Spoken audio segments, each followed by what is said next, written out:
as reformas neoliberais e a educação no Brasil a partir da década de 90 do século XX. Olá, boa noite, tudo bem? Meu nome é Antônia, eu irei falar sobre o neoliberalismo, que nada mais é que uma doutrina econômica em vigor atual, né? É uma doutrina econômica e é a cara que um sistema econômico tem, né? Durante um determinado período da história. Exemplo, né? Vou dar um exemplo assim: nós vivemos em um modelo capitalista, certo?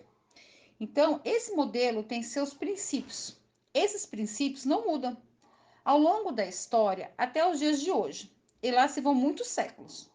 Porém, em determinado momento, o capitalismo vai assumir um conjunto de características que vai dar a ele, naquele momento, uma forma específica. Esse conjunto de características é o que vamos chamar de doutrina econômica. O neoliberalismo é uma doutrina econômica do sistema capitalista, correto? Então, assim, vou falar para vocês um pouquinho sobre o liberalismo clássico, né, que foi teorizado por Adam Smith e David Ricardo, nomes importantes, né, do princípio básico do liberalismo, que o Estado não deveria intervir na economia, né, e vigorou por volta do século XIX até 1930 do século XX, devido a uma crise em 1929 nos Estados Unidos, que foi substituído por uma nova doutrina econômica, o keynesianismo, que vigorou entre 1930 até 1970 ou 80, né? Sendo substituído pelo neoliberalismo depois de uma crise. Correto? Então, assim, o neoliberalismo começou a dar as caras em 3 países: no Chile, Inglaterra e Estados Unidos, no final dos anos 70, início dos anos 80. Depois se espalhou pelo mundo, correto? Então, assim, desde quando surge o neoliberalismo, tem esses princípios, a mínima intervenção do Estado na economia, né? Então, assim, o Estado ele não intervia muito, né, no liberalismo. Passando assim, então o Estado tem que estar fora da economia para que ela, através das leis do mercado, se estabeleça, cresça e se estabilize. Aí é óbvio que existiam alguns princípios, tarefas e questões que precisavam ser adotadas para que esses estados saíssem da economia. Uma delas é a abertura da economia. Governos não liberais defendem a economia aberta, basicamente sem grandes políticas protecionistas. Destacado dentro do neoliberalismo são as privatizações, com a venda de empresas estatais e venda dos serviços estatais. Vendendo suas estruturas, seus serviços, o Estado então dá à iniciativa privada mais poder de atuação. E esse Estado vai saindo da economia. Outro elemento é a flexibilização dos direitos trabalhistas. É uma característica marcante para o neoliberal. O Estado vai reduzir os direitos, mudar a legislação trabalhista a fim de que a iniciativa privada tenha mais barganha junto ao trabalhador, correto? Bom, além de todas essas ações, um processo ligado ao neoliberalismo é a questão da democratização. Então, é possível entender que dentro do neoliberalismo, o Estado trabalha para ficar de fora dentro do conjunto econômico. E tudo isso tem um objetivo básico, que é reduzir os gastos públicos, né? O neoliberalismo ganha força no mundo a partir dos anos 90, que é quando, inclusive, chega ao Brasil. Historicamente, em 2 fases, né? Nesse primeiro momento, foi no governo Fernando Collor de Mello. Nesse período dos anos 90, é muito nítido a questão econômica, né? O Collor vai, através da redução das taxas das alfandegarias, das tarifas das importações, começar a desenvolver no Brasil um processo de modo econômico, né? A segunda fase é bem mais forte, né? Foi sem dúvida no governo FHC, né, do Fernando Henrique Cardoso, onde os processos da privatização foram intensos Então, a saída direta da economia a partir das privatizações acontece nesse período. Isso não quer dizer que os governos seguintes tenham abandonado o projeto não liberal. O Brasil vem desde os anos 90 em uma sequência no desenvolvimento de políticas públicas neoliberais. Em 1989, houve a eleição direta de um presidente da República.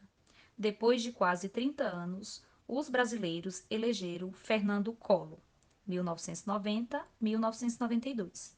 Collor começa a estabelecer o neoliberalismo no país. O discurso neoliberal faz a educação como vínculos de poder, como vantagem competitiva no mercado, ao invés de ser voltada a campo social. No discurso neoliberal, a educação deixa de ser parte do campo social e político, para ingressar no mercado e funcionar à sua semelhança.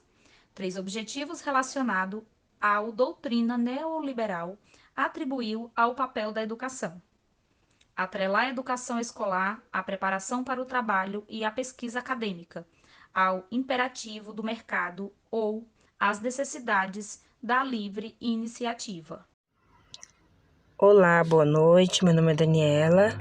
Eu vou falar um pouco sobre a Conferência Mundial de Educação para Todos, que foi um grande evento, um projeto de educação em nível mundial na década de 90, realizada em Jomtien, na Tailândia, sendo financiada pelas agências Unesco, Organização das Nações Unidas para Educação, Ciência e Cultura, Unicef, Fundo das Nações para a Infância e pelo Banco Mundial.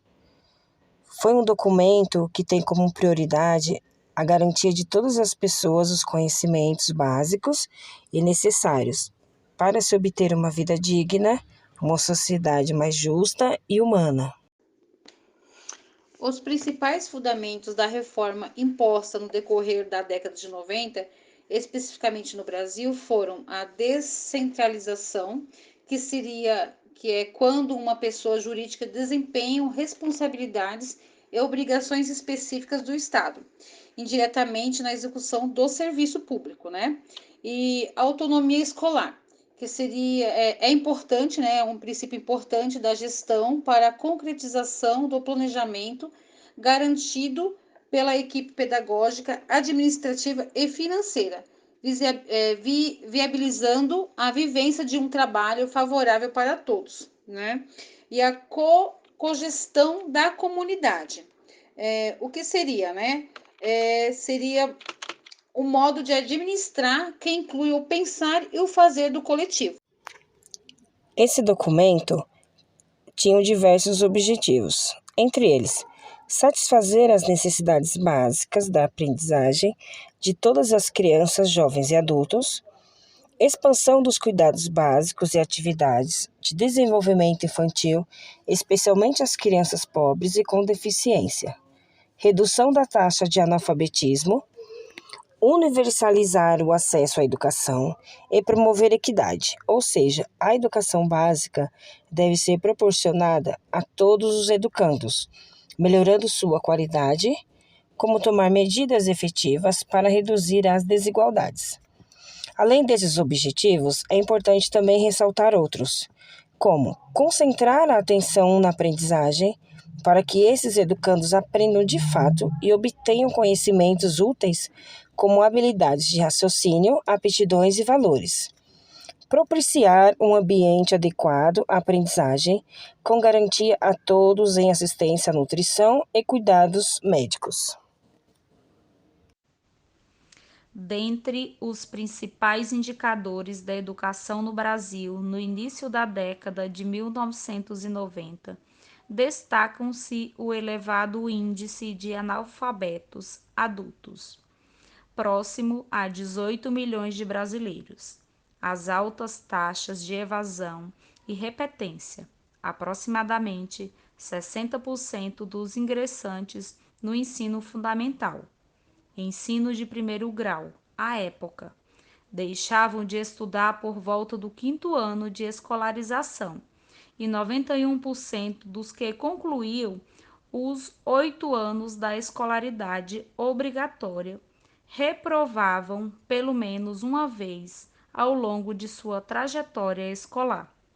O ensino médio, então, ensino de segundo grau, atendia a menos de 25% dos alunos da faixa etária própria desse nível de ensino, 15 a 17 anos. Conclusão: a melhoria da qualidade de educação pública no Brasil é, de longe, o que falta para que os países alcancem uma grande porcentagem de desenvolvimento. Com isso, cabe a um governo responsável desenvolver projetos eficazes para uma melhor qualidade de ensino.